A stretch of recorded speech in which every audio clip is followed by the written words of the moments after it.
You are listening to Education Through Music, the podcast.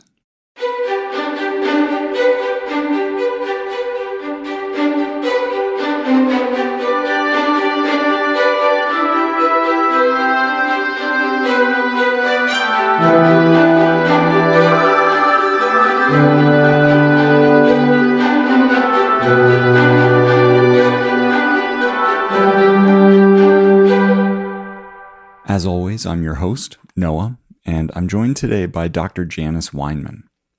Janice is the CEO of Education Through Music, and she's led an accomplished career spanning 5 decades in the top leadership positions of international and national not-for-profit organizations. She has served in 2 presidential administrations in addition to state and local governments, and she was just recently named a 2023 Politics NY and amNY Metro Power Player in Education. And now, without any further ado, Dr. Janice Weinman, thanks so much for being here today. I am delighted to be here, and I'm particularly pleased to be interviewed by you, Noah. Well, thank you.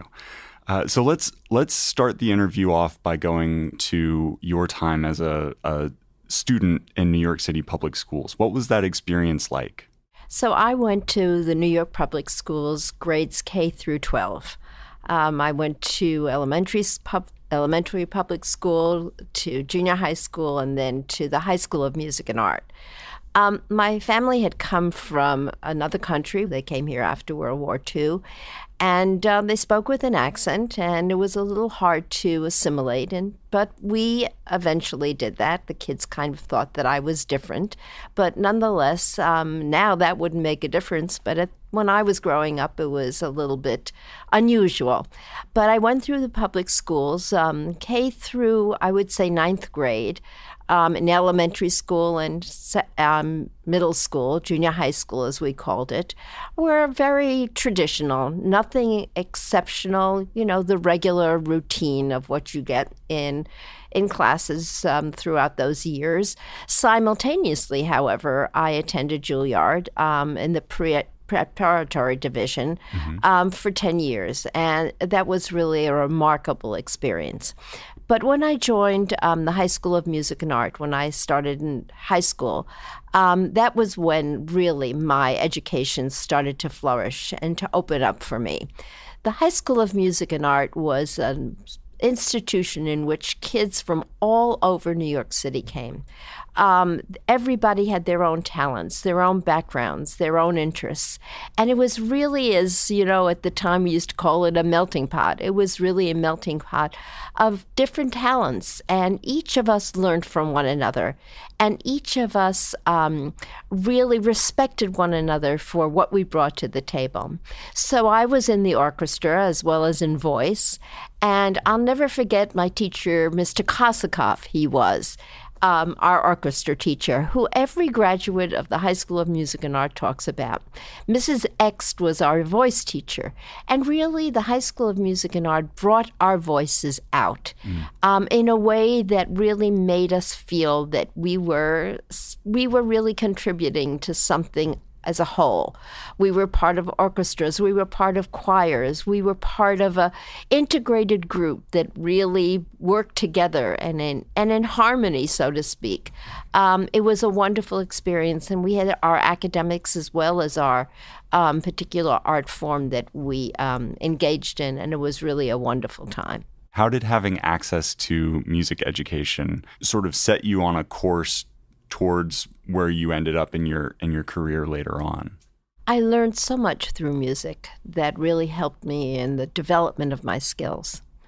I learned discipline from music, and you certainly need that if you're going to have a trajectory of career advancement. You need to really know how to measure what you're going to do and how to do it. I learned to pick up cues. When you're in an orchestra, you have to really be very, very sensitive to cues. And that's so important as you move through life in terms of a career, in terms of a profession.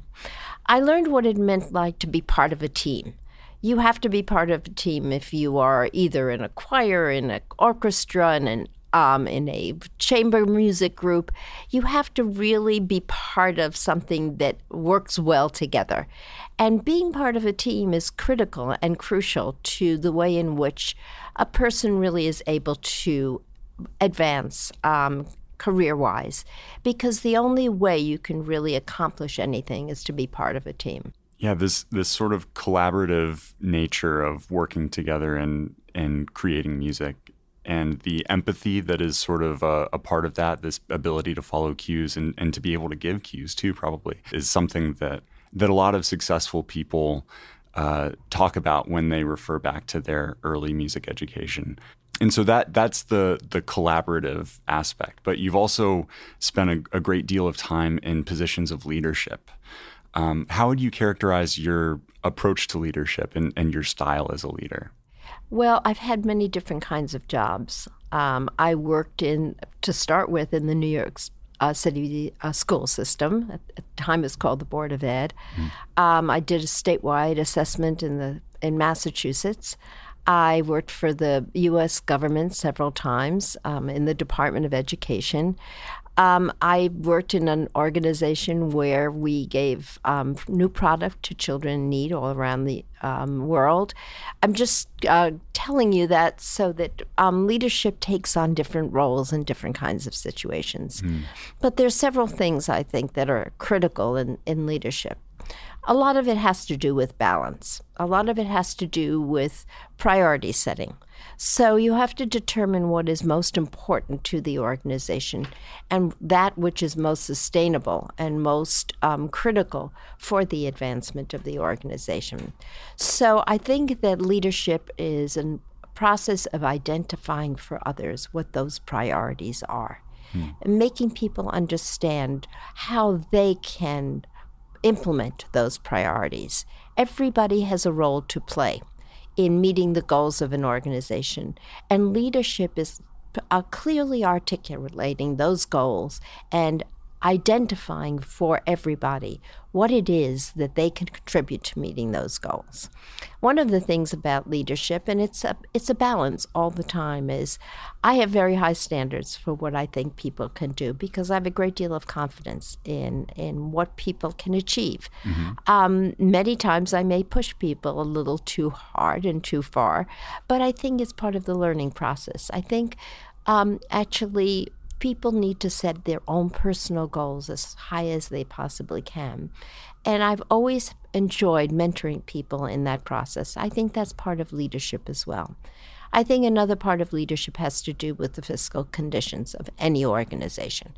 That is something that people often delegate elsewhere. I think that can be delegated, but I think it's critical for a leader to really be conscious of the fiscal situation of any organization that they lead, because that is where the future of the organization lies. Its ability to be sustainable, its ability to grow, its ability to be able to accomplish everything that it really hopes to be able to attain. Education, I think, is one of these fields where there isn't always an instruction manual, or there isn't a guaranteed pathway to success all the time. Sometimes you have to sort of innovate in order to find that pathway towards greater effectiveness and success. And that's something that I was sort of startled with when I started teaching. There's not necessarily an instruction manual. So all of these challenges that you face, you don't always know if you're going to be able to succeed right away or ever. So I wonder how your multifaceted career in all of these various leadership positions, how that has prepared you to take on all of the various challenges in the field of education. Education has changed a lot over the past decades, and I've been involved in it for decades. I think there are two things that really need to be considered in terms of challenges. First of all, there are challenges that are external and those that are internal. Internal, that you are part of the organization; external, that are part of either government regulations, that are part of the environment, that are part of demands that parents and communities require. I think you have to be able to differentiate those challenges. And I think in that regard, there's something very important, and that is you need to be able to know what you can affect and what you can't. And you need to, in terms of challenges, really focus on those that are the ones that you believe are in the kind of scope of what you can accomplish. I think challenges occur every day, every single day in education or in any field. And I think you have to differentiate also between the big ones and the little ones. Are the little ones those things that you can either kind of allow to be treated or handled at a different time, versus the very big ones that you know require a great deal of effort, a great deal of people working together, a great deal of teamwork? I think those challenges are ones that are the most immediate, the most important, and the ones that you really require to build capacity to deal with. And I think it's really important to be able to differentiate those challenges and to be able to say, these are the ones that are critical. These are the ones that we have to deal with. These are the smaller ones that we can kind of not ignore, but treat less with less strength and less capacity. So I think that's a very important part of dealing with challenges. And sort of in that same vein, what are the challenges that your organization, Education Through Music, specifically addresses, and how is its approach unique? What does it do that other organizations do not do? Yes. Education Through Music is really unique. And that is not just rhetoric. We really deliver on what our message is and what our mission is. So we're unique in many ways. First of all, we don't just offer music instruction once a week. We come in, we leave, we bring in artists but we are embedded in the school. We're embedded in the school. Our teachers are part of the culture of the school. They're part of the organization of the school itself. And we are really a core subject. So we're teaching students every week. So that's one very, very basic difference that ETM has that other music programs do not.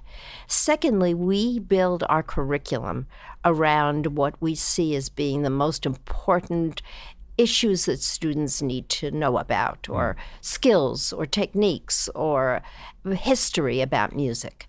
And we create a curriculum that's always ongoing, upgraded, refined, that brings in DEI issues, that brings in social and emotional considerations, that reflects the cultures of all of where our students come from. It is really a dynamic, growing, evolving curriculum. The third thing is Education Through Music provides teacher development, teacher professional development throughout the course of the year, at a minimum of 100 hours per teacher. And that is really such a critical element of what we do. We do that as part of really making our program vital and vibrant and responsive and responsible.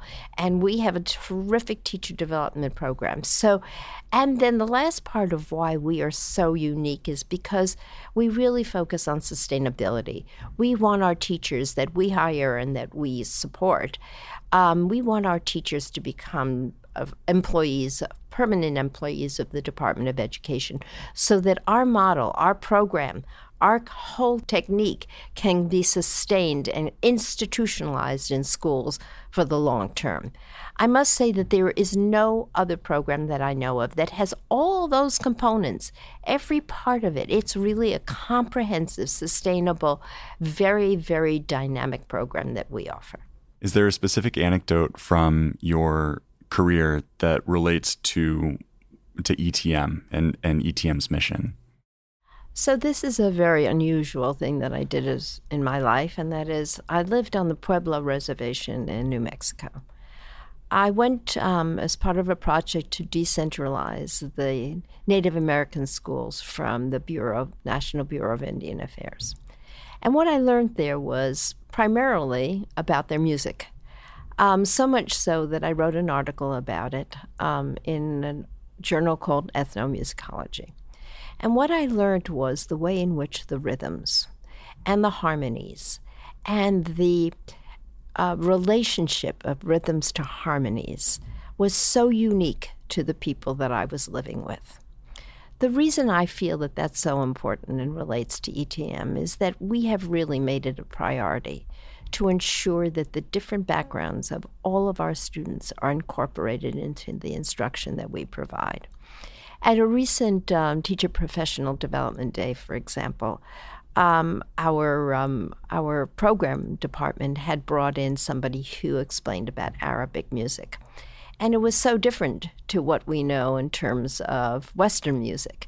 And these are the kinds of things that ETM so carefully and so conscientiously tries to really make part of what we offer, so that students really can identify with the music that they are learning, so that they can feel part and pride in what they are learning. And I think that that's a very critical part of what I learned through my career. It was really a very, very important influence on my life.